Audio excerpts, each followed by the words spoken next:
niyo siya ng buong puso, kaluluwa. Ayan po, sabi po dyan, magpakatatag kayo at sundin ninyo ang lahat ng nasulat sa aklat ng Kodex ni Moises. Huwag kayong niliis anumang ipinag-uutos nito. Tingnan niyo po ito sa last o yung first Sunday na message natin itong November. Kung kayo po ay naaalala niyo pa yung mga mensahe ngayong buwan, tiyak maaalala niyo itong ipapahayag sa atin ng Diyos ngayong hapon. Sabi po kay Samuel, Kabanata 5, talata 22, sinabi ni Samuel, akala mo ba higit na magugustuhan ni Yahweh ang mundo at tayo sa pagsunod sa Kanya? Mas mabuti ang pagsunod kay Yahweh kaysa paghandog at ang pakikinig kay higit sa hayop taba ng tupa. Ngayon, kung yan ang mga talata, anong sinasabi sa atin na dapat ay ginagawa natin? Para tayo ay makatuloy na naninindigan sa paglilingkod sa Diyos. Ang una, sabi ko dyan, uy, nawala. Yun, wala. Sorry. Ang sabi, dapat tayo ay sumusunod. Napakahalaga po ng pagsunod natin sa Diyos.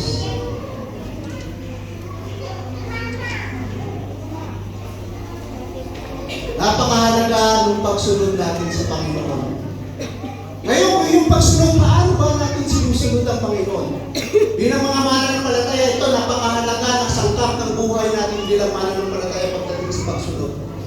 Yung pananalangin, yung pagbabasa ng Biblia, yung pagdalo sa mga gawain at pagtitipon, at yung ating pagkakaloob ng ikapo at mga handog.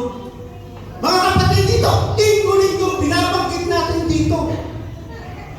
Pero every time na dumadalaw tayo sa mga kapatiran, nagpupwentuhan tayo, halos ako'y maiyak sa pagkakataon na nakakausap ko yung ilang mga kapatid na nararanasan nila ay kapit-hatian at hindi tagumpay.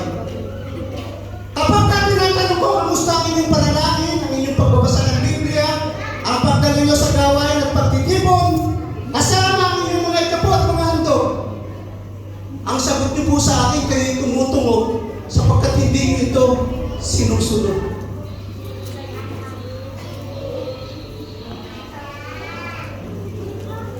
May medyo maganda-gandang sagot, minsan po.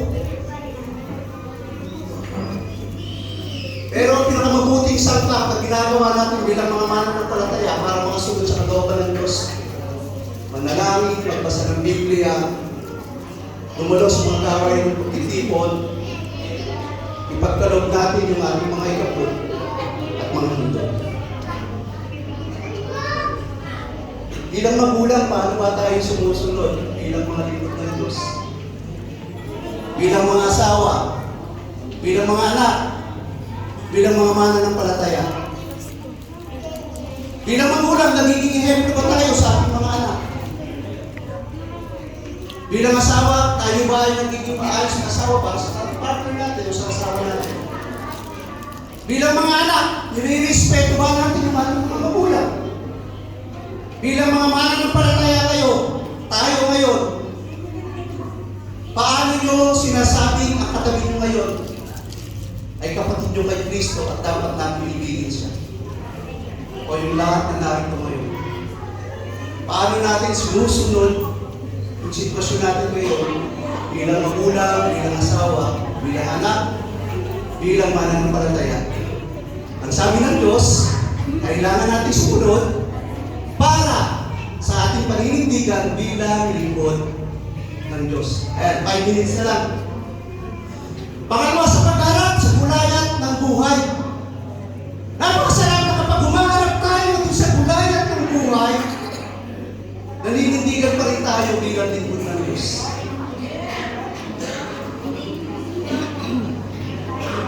Sumagot si David, ang dala mo'y tabak, sibat at pantusok. Ngunit halawanan kita. Sa pangalan ni Yahweh, ang makapangyarihang Diyos ng Israel, kayong hinahamak. Alam niyo po si David, kapag binasa natin yun, walang background siya ng pagkahanda bilang isang magdirigmat o isang tawal, ang isang army. Pero nang tayo ngayon, tingnan niyo po yung statement niya. Lalabanan kita sa pangalan ni Yahweh, ang makapangyarihan ng Diyos ng Israel. Ibig sabihin yung tagumpay sa anumang sitwasyon ng buhay, ang nagtatanggap ay ang Diyos. Kaya posible tayong lahat dito ngayon makakaranas ng tagumpay. Sinasabi ko na Brother Charlie kasi nagtatrabaho pa, kasi nagpag-aaral pa. Mga kapatid, nung araw, kami po'y dahil lang dito sa Cavite. Ang tatay ko po, taga Masbate, ang nanay ko ay taga... Hindi ko malak sa pinanganak, kasi may mga kapatid ko dito.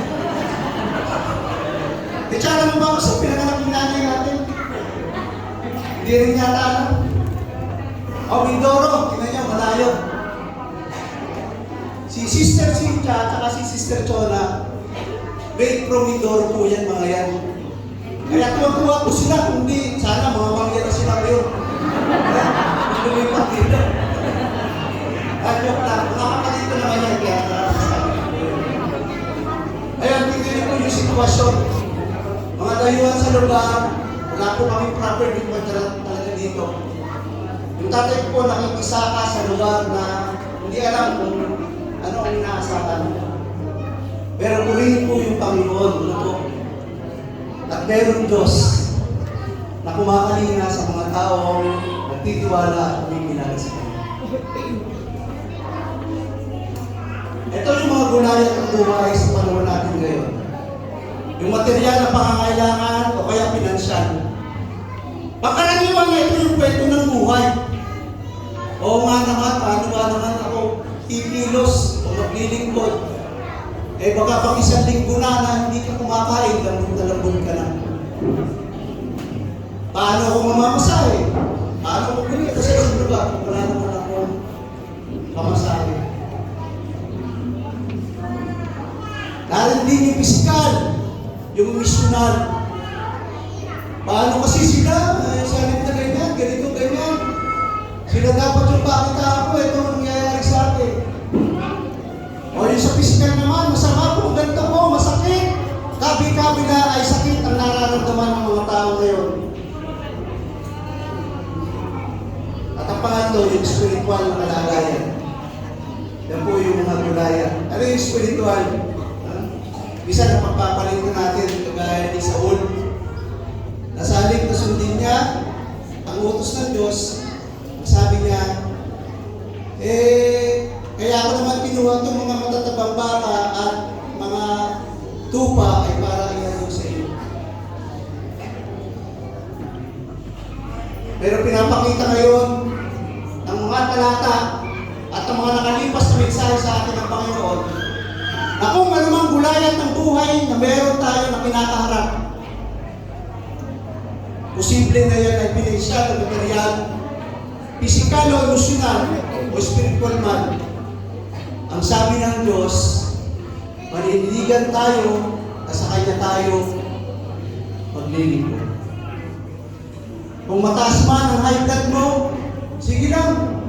No? Kung mataas man ang sugar mo, sige lang. Maglingkod ka sa Panginoon.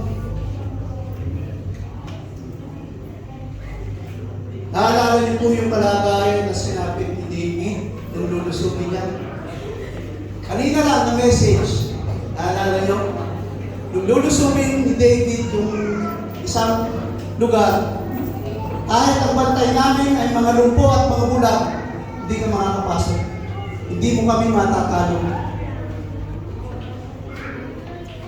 Alam niyo po yung sanlibutan, at tingin sa ating mga mananampalataya, mga weak tayo. Kasi bakit? Hindi na natin pinapatulan yung mga pangalipusta nila. Kung sila nagagalit sa atin, masaya pa rin tayong gumawa sa kanila. Kung sila nagtatakbo sa atin, nire-reach out pa rin natin sila. Bakit? Kasi yun yung aral na itinuro sa atin ng Panginoon sa Kristo. Ano? Makikita nyo doon sa logo natin. Yan. Ito. Lagi nyo pong tatandaan yung dalawang utos ng Panginoon dyan. Sabi yan, Ibigin mo ang Diyos at ibigin mo ang iyong kapwa. Ano pa? Matthew chapter 28. Ipahayag ninyo ang mabuting balita. Yan yung inaasahan ng Diyos sa atin.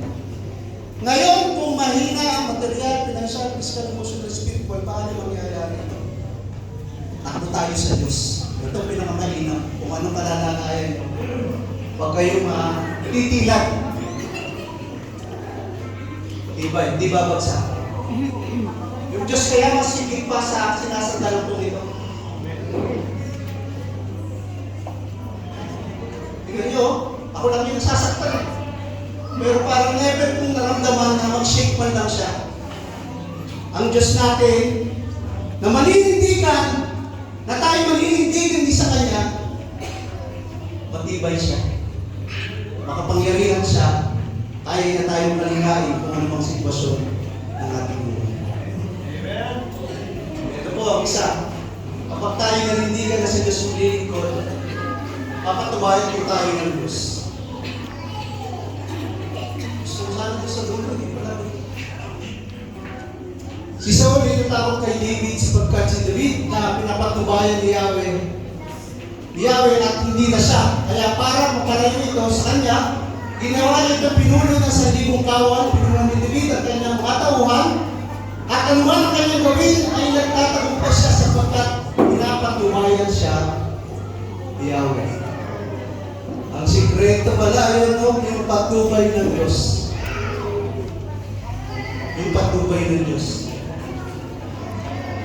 Kapag may patubay ng Diyos, nagtatagumpay, nagkakaroon ng mabuting relasyon sa isa't isa. Mga kapatid, kamusta ang relasyon nyo sa inyong pamilya? May pabiyad, kamusta po yung relasyon sa pamilya? Okay lang. Eh, di ba okay lang? Oh, okay na okay, ano pa? Diba? Okay na okay. Kapag may patubay ng Diyos, tiyak yung tagumpay. Tinatanong ako ni Brother Adjo ng background niya. Sabi ko, sabihin mo na kung anong audio na yun. Say, bakit? Hindi ko pwede ipagmalaki kung anong pinanggalingan ko. Ang pwede ko lang ipagmalaki, yung Diyos na aking paninindigan na ako'y sa Kanya maglilingkod. Mabuting relasyon at may bunga. Kung gusto niyo pong harvest sa inyong bunga, na bunga ng patubay ng Diyos, basahin po niyo yung Galatia chapter 5, verse 22 hanggang 23. Ayan. Pag-uwi niyo sa bahay, bago kayo kumain mamaya, yung magse-serve, tatanungin niyo po kung ano yung bunga na harvestin natin. Ha? Sa mga magse-serve mamaya, pag hindi po nila alam, para masaulo niyo, Galatia chapter 5, verse 22 to 23. Basahin niyo po pag-uwi niyo sa bahay. Ito yung bunga na harvestin natin kapag tayo pinapakduwayo ng Diyos. Pagka hindi po natandaan yung lipat ulit sa likod, text muna yung ipila. Tandaan nyo, ayaw yung keyword ng mga sandok. Galatia chapter 5, verse 22 hanggang 23. Tingnan na, absent nyo eh. Kapag pinapatubayan ng Diyos, alam niyo po, iikot lang to. Susundin natin yung Panginoon. Paikot-ikot lang. Yan yung cycle ng tagumpay bilang mga mananampalataya. Kapag tayo nanandigan, nasa Diyos tayo maglilingkod. Bilang pagtatapos, napakalaga po na sundin natin ang nais ng Diyos sa buhay natin. Naalala niyo po yung mensahe kanina ni Brother Perel. Napakalaga po na kung ano yung kalooban ng Diyos sa atin, sundin po natin. Huwag po yung kalooban ninyo. Pagkakalooban nyo yung sinunod ninyo, sigurado lahat yung kayo. Pero napakahalaga. Kaya babalikin ulit natin ano yun? Yung pananalangin, pagbabasa ng Biblia, pagdalo sa mga gawain, at pagkakaloob ng ating mga ikasampung bahagi at mga handog. At kung ayaw ninyo maglingkod kay Yahweh, pumili kayo ngayon kung sino ang inyong paglilingkuran. Ang mga Diyos na pinaglingkuran ng inyong mga ninuno sa Mesopotamia, o ang mga Diyos ng mga Amoreo na sinasamba dito sa lupay ng inyong tinitirhan. Ngunit. Sabay-sabay nga po tayo. Doon sa ngunit. 1, 2, 3, go!